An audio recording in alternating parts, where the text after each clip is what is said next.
तो शपथ ग्रहण समारोह जो है वो अब समाप्त हो गया है और आपको बता दें जैसा कि उम्मीद की जा रही थी कि 9 जो हैं वो राज्य मंत्री बनाए गए हैं और साथ ही इसके अलहदा 4 मंत्रियों को जो है प्रमोशन मिला है। प्रमोशन मिलने वाले मंत्रियों में नाम है धर्मेंद्र प्रधान है, उसमें निर्मला सीतारमण है, साथ ही मुख्तार अब्बास नकवी हैं और पीयूष गोयल भी उसमें शामिल हैं। और अगर हम राज्य मंत्रियों की बात करें तो शिव प्रताप शुक्ला उत्तर प्रदेश से, अश्विनी कुमार चौबे बिहार से, डॉक्टर वीरेंद्र कुमार, अनंत कुमार हेगड़े कर्नाटक से, आर.के. सिंह बिहार से, हरदीप सिंह पुरी पंजाब, हालांकि उन्हें आप ब्यूरोक्रेट के शक्ल में ज़्यादा देख सकते हैं, गजेंद्र सिंह शेखावत राजस्थान, सत्यपाल सिंह उत्तर प्रदेश और के.जे. अल्फोंस केरला। इस तरह से इन तमाम राज्यों को भी एक तरह से प्रतिनिधित्व दिया गया है और उसके साथ साथ इन मंत्रियों के शपथ के साथ ही अब दरअसल बातचीत दूसरे चरण पर चली जाती है कि आखिरकार किसे क्या मंत्रिमंडल मिलता दिखाई देगा। लेकिन अभी आप देख रहे हैं तस्वीर ली जाती है जो कि परंपरा है, जैसे ही शपथ ग्रहण समारोह खत्म होता है राष्ट्रपति के साथ तस्वीर ली जाती है, उसके बाद जितने भी नए शामिल किए गए मंत्री होते हैं हाथ मिलाने की परंपरा और उसके साथ एक दूसरे को बधाई देने की परंपरा जो अभी आप अपने स्क्रीन पर देख रहे हैं जी। और अभी प्रधानमंत्री नरेंद्र मोदी कहा जा रहा है कि दोपहर का 3 बजे का वक्त है लगभग, जब वो चाइना के अपने म्यांमार चाइना के दौरे के लिए रवाना होंगे और उससे पहले जो पोर्टफोलियोज हैं वो एलोकेट हो जाएंगे। हालांकि कुछ पूर्ण तौर पे नहीं कहा जा सकता है, लेकिन सूत्रों के हवाले से जो खबरें आ रही हैं कि विभागों का बंटवारा जो प्रधानमंत्री की उड़ान भरने से पहले है वो मुमकिन हो सकता है और सभी की निगाहें टिकी रहेंगी कि आखिर किसको कौन सा विभाग मिलेगा, क्योंकि उससे तस्वीर जो है थोड़ी और साफ हो जाएगी। बिल्कुल, और इसमें कोई शक नहीं है कि प्रधानमंत्री नरेंद्र मोदी की चीन यात्रा पर जहां लोगों की नजर है वहीं एक बड़ी खबर अभी हुई है। ऐसा माना जा रहा है कि उत्तर कोरिया ने 6ठा परमाणु परीक्षण किया है, जो अपने आप में प्रस्तुत करता है वो तस्वीर कि आखिरकार क्या स्थिति बनती दिख रही है। अंतर्राष्ट्रीय परिवेश में काफी कुछ होता दिख रहा है पिनास। हालांकि अभी हम जरा सिर्फ इस मुद्दे पर बात करें कि कैबिनेट एक्सपेंशन के साथ अब नया क्या होता दिखाई देगा। और उर्मिलेश जी इस वक्त हमारे साथ जुड़ चुके हैं। उर्मिलेश जी, आपकी पहली प्रतिक्रिया इस कैबिनेट विस्तार के साथ ही क्या आपको लगता है कि सरकार जो साफ सुथरी और कार्यकुशल छवि सामने रखना चाहती है उसमें सफलतापूर्वक आगे बढ़ पाएगी? देखिए, इस कैबिनेट फेरबदल के बारे में बहुत सारी अटकलें लगाई जा रही थी, कब होगा, कब कैसे होगा, लेकिन मुझे लगता है कि इस कैबिनेट के फेरबदल में कई स्ट्रेटजी एक साथ काम कर रही हैं। जो आप कह रहे हैं वह भी है। एक दूसरी बात यह है कि चीन रवाना होने से कुछ ही घंटे पहले शपथ ग्रहण समारोह क्यों आयोजित हुआ। पहले माना जा रहा था कि शायद 10-11 या पता नहीं कब करेंगे, हो सकता है। लेकिन ये मोदी जी का पैटर्न है, पिछला जो मंत्रिमंडल विस्तार था वो भी यात्रा से पहले ही था। तो इस बार तो जल्दी इसलिए शायद किया गया क्योंकि देश में पिछले कुछ दिनों से बहुत प्रतिकूल परिस्थितियां सरकार के लिए नजर आ रही थी, चाहे वह हरियाणा से हो, उत्तर प्रदेश से हो या कहीं से, लगातार प्रतिकूलता सवालात ये आ रहे थे। तो मुझे लगता है कि इससे मीडिया का भी एक अटेंशन जो है डाइवर्ट हो जाता है बहुत इजीली। तो एक स्ट्रेटजी है। दूसरी स्ट्रेटजी कहीं ना कहीं ये माना जा रहा था कि मोदी जी और अमित शाह जितने दक्ष, समर्थ और डायनेमिक हैं, उस तरह से कैबिनेट के अंदर की जो संरचना है शायद उनके डायनेमिज्म से मैच नहीं करती। तो ये जो 4 मंत्री प्रमोट आज किए गए हैं, मैं 3 का इसमें खास तौर पे जिक्र करना चाहूंगा। धर्मेंद्र प्रधान, पीयूष गोयल, निर्मला सीतारमण, ये तीनों अपने अपने क्षेत्र में अपने अपने विभाग के बहुत कामयाब मंत्री माने जा रहे हैं और इनके पीछे भी राजनीति है, स्ट्रेटजी है। देखिए, धर्मेंद्र प्रधान को उड़ीसा में भारतीय जनता पार्टी मुख्यमंत्री के रूप में प्रोजेक्ट करने की योजना बना चुकी है लगभग, और माना यह जा रहा है कि वो एक लोकप्रिय चेहरे हैं। कारपोरेट सपोर्ट भी उनको है, पॉलिटिकल सपोर्ट भी है, जनाधार भी है, तीनों है। और पेट्रोलियम मिनिस्ट्री में होने की वजह से कारपोरेट सपोर्ट अपने आप आ जाता है। पीयूष गोयल भारतीय जनता पार्टी संघ परिवार के बहुत पुराने चेहरे हैं, उनके पिता कोषाध्यक्ष रह चुके हैं, बहुत पुराने जमाने से इस परिवार का कनेक्शन है और मोदी जी के चुनाव में बहुत अहम रोल में थे। 2014 के चुनाव में पीयूष गोयल उनके बहुत विश्वास पात्र हैं। तीसरे व्यक्ति निर्मला सीतारमण, जो न तो आरएसएस की कभी रही, न तो कभी बीजेपी की रही, न कभी एबीवीपी की रही। खासकर जवाहरलाल नेहरू विश्वविद्यालय में जब वो पढ़ती थी, 2 साल हमसे जूनियर थी, तो मैं उन दिनों से उनको जानता हूं। मैं इसलिए खुश भी हूं कि उनका प्रमोशन हुआ है। बहुत ही संजीदा चेहरा, और कॉमर्स मिनिस्ट्री में जिस तरह उन्होंने बेहतरीन काम किया उसका उनको अवार्ड मिला है। विदेश यात्राओं के दौरान मोदी जी के साथ वो लगातार रही और कई बार मैंने देखा कि फाइनेंशियल जो इश्यूज पर मीटिंग होती थी उसमें प्रधानमंत्री कार्यालय के लिए या प्रधानमंत्री जी के लिए उनकी जो भूमिका थी, बिल्कुल कहा जाता है जो महत्वपूर्ण ड्राफ्ट होते हैं दोनों देशों के बीच में, वो उन्होंने बनाने में बहुत अहम भूमिका निभाई है। राहुल जी भी हमारे साथ लगातार जुड़े हुए हैं। राहुल जी, ये न्यू इंडिया की कैबिनेट आपको नजर आ रही है या फिर 2019 के लोकसभा चुनावों के मद्देनजर और जो आगामी राज्यसभा चुनाव हो रहे हैं उनके मद्देनजर जातिगत आधार, रिप्रेजेंटेशन, उस आधार पर बनाया गया मंत्रिमंडल? पिनाज, इसमें या का सवाल ही नहीं है। ये तथाकथित नया भारत या न्यू इंडिया के का भी मंत्रिमंडल है और जाहिर है कि 2019 के चुनाव की दृष्टि से भी परिवर्तन किए गए हैं। तो जैसे मैंने पहले कहा कि इसमें राजनीतिक हित, नरेंद्र मोदी और बीजेपी के जो राजनीतिक हित हैं, जो वर्गों में, जातियों में, क्षेत्रों में, और हर पार्टी वैसे ही करती है, उसमें परिभाषित होते हैं, उनको साधने की कोशिश और एक सक्षम कार्यक्रमों, योजनाओं, नीतियों के कार्यान्वयन में कुशल लोगों से भरी हुई कैबिनेट बनाने की मंशा उसमें साफ दिख रही है। ये भी जाहिर है इससे कि अब युवा मंत्री, युवा चेहरों को आगे लाया जा रहा है, तो ये अगली पूरी युवा पीढ़ी के लिए भी एक संदेश है कि आप इतनी कम उम्र में आप देश के काबीना मंत्री बन सकते हैं जी। और पुराने जो चेहरे थे जिन्होंने सचमुच काम नहीं किया था, मैं कहूँगा कि काफ़ी तटस्थ दृष्टि से, तथ्यपरक दृष्टि से उन लोगों को हटाया गया है, जिनको हम जानते हैं, जिन 6 लोगों को हटाया गया है, उनकी कार्यक्षमता और उनका परफॉर्मेंस कैसे रही, इस पर जोर रहा है। तो इसका भी अपने आप एक संदेश जाता है उन लोगों के लिए भी जो पहले से मंत्रिमंडल में बने हुए हैं और जो नए आए हैं उनके लिए भी, कि बाकी सब ठीक है लेकिन अपने अपने मंत्रालय में अपनी जिम्मेदारियों को वो किस तरह निभाते हैं, इस पर कड़ी नज़र रहेगी। और 3 साल में 3 मंत्रिमंडल विस्तार और परिवर्तन का मतलब है कि केवल नाम के लिए लोगों को बनाए रखने वाले नरेंद्र मोदी प्रधानमंत्री नहीं हैं ऐसे जी। उनका जोर इस बात पे है कि आप बेहतर से बेहतर काम करके दिखाएं जी। तो ये सूक्ष्म संदेश हैं जो इससे निकल रहे हैं, उन तमाम राजनीतिक संदेशों के जो अभी उर्मिलेश ने भी कहे जी। सिर्फ एक बात ये कहूँगा कि जो केजे अल्फोंस को बनाया गया है जी, उसमें आपने केरल की पहले बात हुई थी और हमारे अस्थाना जी ने शायद कहा भी था, लेकिन एक उसमें महत्वपूर्ण तथ्य ये भी है कि केरल, जिसमें भाजपा को अपने भविष्य में एक मजबूत जनाधार बनता हुआ नज़र आता है जी, वहाँ पर उन्होंने चर्च को भी कोशिश करके उनको साधने की और भविष्य में कभी एक संभावित सहयोग की संभावना भी उन्होंने इससे बना दी है। बिल्कुल, क्योंकि चर्च एक महत्वपूर्ण राजनीतिक शक्ति है केरल में और जो वामपंथी सरकार है, वामपंथी वहाँ पर है, उनके खिलाफ अगर इसको मजबूत मोर्चा इनको बनाना होगा तो चर्च इनके साथ आ सकता है, उसकी ज़रूरत इनको पड़ेगी। बिल्कुल, हर मौके पर कांग्रेस की तरफ से प्रतिक्रिया अलग तरह से ही आती है आलोक जी, लेकिन इस कैबिनेट विस्तार के मौके पर क्या अभी भी आपको इसमें कुछ न कुछ राजनीति की बू आ रही है?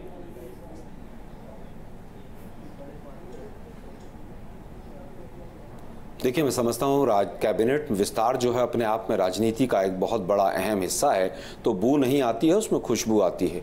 जहाँ तक आज कैबिनेट विस्तार हुआ, 9 मंत्री आए हैं, कांग्रेस पार्टी सबसे पहले उसमें बधाई देती है कि देश को नए मंत्री मिले हैं और वो जुमलों से, सपनों दिखाने से और जितने भी अभी तक जिस तरह से सरकार चली है उससे आगे भी चलेंगे और भाषण से आगे भी सरकार चलेगी, हम शुभकामनाएं देते हैं। जनता दल यूनाइटेड, AIADMK और शिवसेना के प्रति अपनी संवेदना व्यक्त करते हुए हम चाहेंगे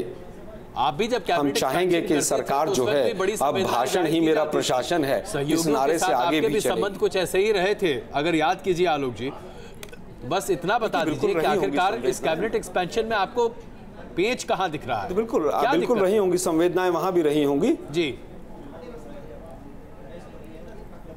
देखिए, मुझे बिल्कुल कैबिनेट एक्सपेंशन में कोई पेच कहीं पर नजर नहीं आ रहा है, लेकिन कितना एक चीज सबसे पहले प्रमुख नजर आ रही है कि जो प्रधानमंत्री महोदय ने लाल किले की प्राचीर से कहा था कि less government and more governance, आज बीजेपी का कोई प्रवक्ता, कोई मंत्री उस शब्दावली का इस्तेमाल नहीं कर रहा है। आज सबसे बड़े जो जंबो कैबिनेट 2-3 आए हैं मोदी जी के, वो सबसे बड़े कैबिनेट आए हैं। यहां पर यह सवाल नजर आता है कि यह भी एक अपने आप में जुमला साबित हुआ। आज तमाम इतनी बड़ी बड़ी समस्याएं देश के सामने खड़ी हुई हैं, उनसे कैसे निपटा जाएगा? राजीव जी इसका जवाब ले ले। राजीव जी,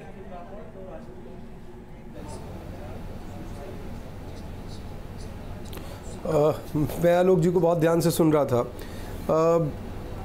एक चीज़ जो सबसे बड़ा संदेश है आज के जो कैबिनेट विस्तार से, भारतीय जनता पार्टी जो है कैडर बेस ऑर्गेनाइजेशन है और सबको साथ लेकर चलती है। ये किसी परिवार की प्राइवेट लिमिटेड पार्टी नहीं है और इसलिए सब लोगों को किस तरीके से सम्मिलित कर कर आगे लेकर जाना है और साथ साथ परफॉर्मेंस का ध्यान देते हुए कि जो लोग अच्छा काम कर रहे हैं, किस तरीके से गांव-गांव तक बिजली पहुंची है, किस तरीके से गरीब के घर पर गैस का सिलेंडर पहुंचा है, किस तरीके से कॉमर्स मिनिस्ट्री में निर्मला जी ने काम किया है या नकवी जी ने काम किया है, ये सारा का सारा जो राजीव जी, सीधा आलोक जी ने सवाल पूछा था कि आप लोग जंबो कैबिनेट क्यों लेके चल रहे हैं। मोदी जी ने तो लाल किले की प्राचीर से कहा था कि less minimum governance, maximum governance. देखिए ये जो आलोक जी कह रहे हैं, इनको तो इस बात को कहने का वैसे भी अधिकार नहीं है। और दूसरा जो कैबिनेट का विस्तार हुआ है वो विद इन द नॉर्म्स हुआ है, जितने मंत्री संभवतः संविधान के अनुसार हो सकते हैं उस लिमिट में है। तो मुझे लगता है काम को नीचे ले जाने के लिए पूर्ण रूप से विस्तार किया गया और उसका लाभ जो है देश की जनता को होगा, गरीब को होगा, दलित को होगा और पिछड़े वर्ग को होगा और देश आगे बढ़ सके। उमा जी पहले इस्तीफे की पेशकश करती हैं, फिर उनके नो कमेंट्स कह देती हैं, फिर उनके बाद आज वो इस पूरे कैबिनेट एक्सपेंशन कार्यक्रम से भी नदारद रहती हैं। कहा जा रहा है झांसी के पास कोई ललितपुर जगह है, वहां पर वो हैं, ऐसी खबरें आ रही हैं। क्या हुआ, उमा जी क्यों नहीं आई? हाँ, तो मुझे लगता है ये बात उमा जी से पूछनी चाहिए। कहीं ना कहीं उनके व्यक्तिगत तो कुछ कमिटमेंट होंगी उसमें, वो उस कार्यक्रम। राजीव बब्बर जी, आप तो प्रवक्ता हैं बीजेपी के, आपको इस बात की जानकारी बहुत होगी। पत्रकारों ने उनसे सीधा सवाल पूछा था कि आप क्या अपना मंत्रिमंडल छोड़ रही हैं या कोई और मंत्रिमंडल आपको दिया जा रहा है, क्या आप इस्तीफा दे रही हैं? उन्होंने कहा कि मैं आपके सवाल ही नहीं सुन रही। जाहिर सी बात है, इससे ज्यादा नो कमेंट्स और क्या कहा जा सकता है। उमा जी को आप लोग इतना नाराज क्यों कर बैठे हैं? पार्टी के लिए इतना सब कुछ किया उन्होंने। मुझे लगता है कि उमा भारती जी का जवाब उमा भारती जी देंगी तो वो ज्यादा अच्छा होगा, और वो किस कार्यक्रम में गई हैं वो जानकारी आपको वही देंगी तो वो ज्यादा अच्छा होगा। चलिए उर्मिलेश जी, उमा भारती जी की गैर मौजूदगी इस कार्यक्रम से, उससे पहले उनकी इस्तीफे की पेशकश और फिर पत्रकारों से कहना कि मैं सवाल सुन ही नहीं रही हूँ। उमा जी के टेम्पर के बारे में सब लोग जानते हैं, लेकिन इसके राजनीतिक मायने और बीजेपी के अंदरूनी मायने क्या कुछ निकाले जाए? देखिए, जो परंपरागत एक आचार है वो ये है कि शपथ ग्रहण जब होता है या फेरबदल जब होता है, विस्तार जब होता है, तो अमूमन राष्ट्रपति भवन के उस हॉल में जितने कैबिनेट मंत्री दिल्ली में उपस्थित होते हैं, किन्हीं कारणों से जो विदेश हैं या अन्य क्षेत्रों में हैं प्रशासनिक कामों से, उनको छोड़कर वे सभी आते हैं। उमा जी का ना आना, ललितपुर जाना, जैसा आप बता रही हैं, ये अपने आप में ये कहानी का संकेत है कि कुछ न कुछ कहानी चल रही है जो पिछले 3 दिनों से मीडिया में कभी ज़्यादा डोमिनेंस होकर, कभी बहुत मध्यम होकर आती रही है। देखिए, उनको वाकई कहा गया था, शायद जो मेरी जानकारी है, कि भाई आप कैबिनेट से इस्तीफा दें। इस्तीफा उन्होंने दिया कि नहीं दिया तो डस्टबिन में वो गया या कहीं फाइल में दब गया या वो बनी रहेंगी, इस पर स्पष्टता नहीं है। औपचारिक तौर पे कुछ नहीं कहा गया है, लेकिन ऐसा लगता है कि वो कैबिनेट में बरकरार हैं। तो जब बरकरार हैं तो उनके ऊपर बार बार ये भी कहा जाता था कि वो जिस मंत्रालय की हैं उसमें काम अच्छा नहीं हुआ है उसमें। लेकिन इस सरकार में कौन ऐसी कैबिनेट है, कौन ऐसा विभाग है जिसमें काम सिर्फ मंत्री करता है?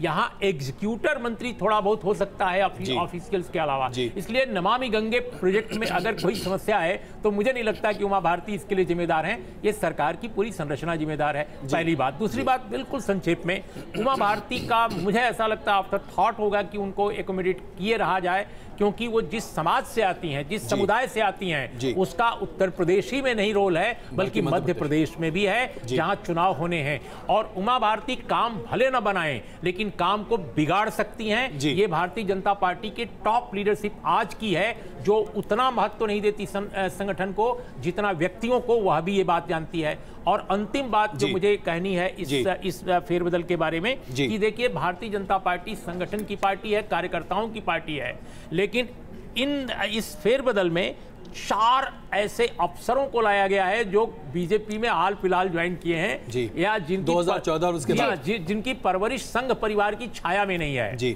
इसमें कई तो ऐसे रहे हैं जो बिल्कुल संघ परिवार के सोच से उलट रहे हैं। तो मुझे ऐसा लगता है कहीं ना कहीं प्रधानमंत्री जी की जो अपनी स्टाइल है, और जाहिर है उनको स्टाइल वो बरकरार रखने के लिए बिल्कुल, मैं बिल्कुल अंतिम लाइन कंक्लूड कर लूं कि देखिए, ब्यूरोक्रेट्स पर या पढ़े लिखे लोगों को पर वो ज्यादा अगर आश्रित रहते हैं तो ये अच्छी बात है, लेकिन उनको मालूम है कि कांग्रेस पार्टी की तरह या दूसरी वामपंथी पार्टियों की तरह बीजेपी में बहुत ज्यादा पढ़े लिखे, समझदार और प्रशासनिक रूप से दक्ष लोगों की शायद उतनी बहुतायत नहीं है, थोड़ी कमी है। उस कमी को एडजस्ट शायद किया गया है। बिल्कुल राहुल जी, अगर देखें तो बिहार से अश्विनी कुमार चौबे और आरके सिंह को जगह दी गई है मंत्रिमंडल में और राजीव प्रताप रूडी को खिसकाया गया है।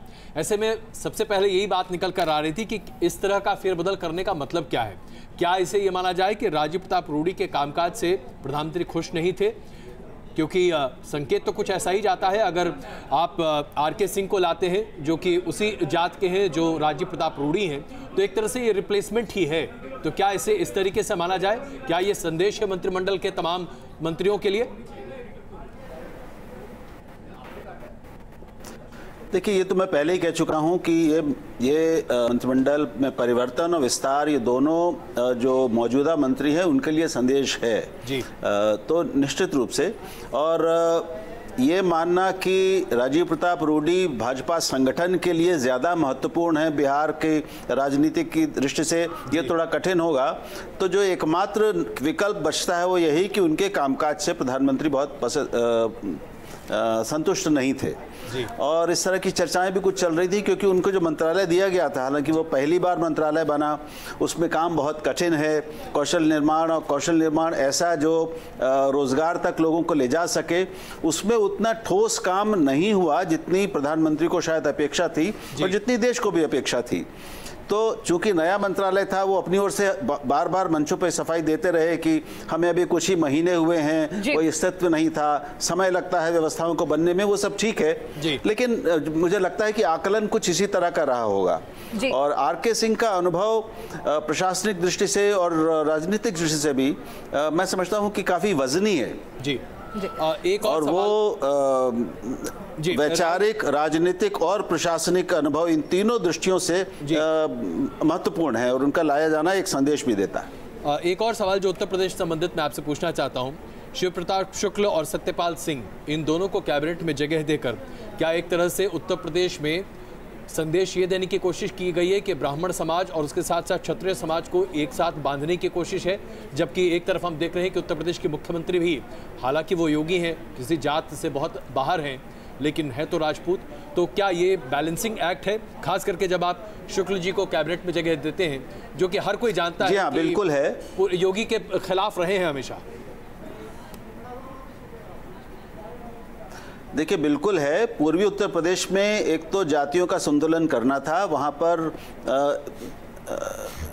राजपूत मुख्यमंत्री के रहने के बाद ब्राह्मण, और ब्राह्मण वहाँ पे एक मजबूत, शक्तिशाली और प्रभावशाली जाति हैं, तो ब्राह्मणों को प्रतिनिधित्व देना था, खास तौर पे तब जब कलराज मिश्रा को आपने बाहर किया है। तो वो सीधा सीधा उसमें समझ में आता है। और ये बहुत वरिष्ठ वैसे भी हैं, 5 बार उत्तर प्रदेश में मंत्री रह चुके हैं, 5 बार विधायक रह चुके हैं, तो एक उनका अपना जनाधार है पूर्वी उत्तर प्रदेश में। सत्यपाल सिंह एक साथ एक प्रशासनिक अनुभव के साथ आते हैं, विचारधारात्मक स्पष्टता उनमें है, लेखक हैं, विद्वान हैं, बहुत पढ़े लिखे हैं और जाट हैं। इसलिए अभी जो जाट थोड़े बिदके हुए रहे हैं पिछले कई वर्षों में बीजेपी से, उस जाट संतुलन को साधने में भी वो मदद करेंगे। उर्मिला जी, यहाँ पर इसी बात को आगे बढ़ाएं, जातिगत समीकरण तो साधे गए हैं, लेकिन कई ऐसे चेहरे जिन्होंने ग्रामीण स्तर पर काफी काम किया है, जो जमीन से जुड़े हुए हैं, उनको भी तरजीह दी गई है मंत्रिमंडल में, जिनके नाम शायद आप सोच नहीं सकते थे, लेकिन कहीं ना कहीं वो ऐसी कमेटियों से जुड़े हुए थे जिन्होंने, शायद आप वीरेंद्र कुमार की बात कर रही हूँ मैं, साथ ही साथ उसके बाद पिछड़े दलित समाज से आते हैं, दलित समाज से आते हैं। साथ ही अनंत कुमार हेगड़े की बात करें तो उन्होंने भी किसानों के क्षेत्र में कर्नाटक में बहुत काम किया है। लेकिन अनंत कुमार हेगड़े को लाने के पीछे मुख्य जो कारण है कि कर्नाटक में चुनाव में इस समय कांग्रेस की स्थिति पिछड़े वर्गों में बहुत मजबूत है सिद्धारमैया की वजह से। इसमें कांग्रेस पार्टी का उतना रोल नहीं है जितना सिद्धारमैया साहब का, और साथ में अपर कास्ट का भी एक तबका, अपर कास्ट का भी ये बड़ा दिलचस्प है, वह भी बीजेपी से जो पिछले चुनाव में उतना नाराज नहीं था, उससे ज्यादा नाराज हो गया है। तो शायद मुझे लगता है कि अनंत हेगड़े को लाने के पीछे ये कहानी है कि जिस इलाके से वो आते हैं वहां के अगड़ी जातियों को भारतीय जनता पार्टी के साथ जोड़ा जाए और येदियुरप्पा के नेतृत्व में भरोसा जताया जाए। मुझे लगता है ये अहम कारण है। लेकिन जो दलित नेता के बारे में आप कह रही हैं वो बिल्कुल सही है। उन्होंने कोशिश की है कि मध्य प्रदेश में ऐसे समुदायों को रिप्रेजेंटेशन दिया जाए। लेकिन इसमें एक पहलू जो मुझे इंपॉर्टेंट लगता है कि इस मोदी जी और अमित शाह जी ने एक बहुत ही समीकरण बेहतर तालमेल का भी देखा है। जैसे योगी तो शिव प्रताप जी, सुशील मोदी, अश्विनी चौबे जी। अब गिरिराज एक नाम और लूंगी मैं, गिरिराज किशोर और अश्विनी चौबे जी दोनों बिहार से हैं, दोनों सवर्ण हैं और दोनों देखिए बिहार का सवर्ण समाज बहुत पढ़ा लिखा, बहुत प्रबुद्ध है। लेकिन ये दोनों नुमाइंदे बहुत दिलचस्प हैं इस हिसाब से। और उसी जोड़ी में यहाँ पर वसुंधरा राजे के साथ आपने गजेंद्र सिंह शेखावत को भी बैठा दिया है। बिल्कुल जी,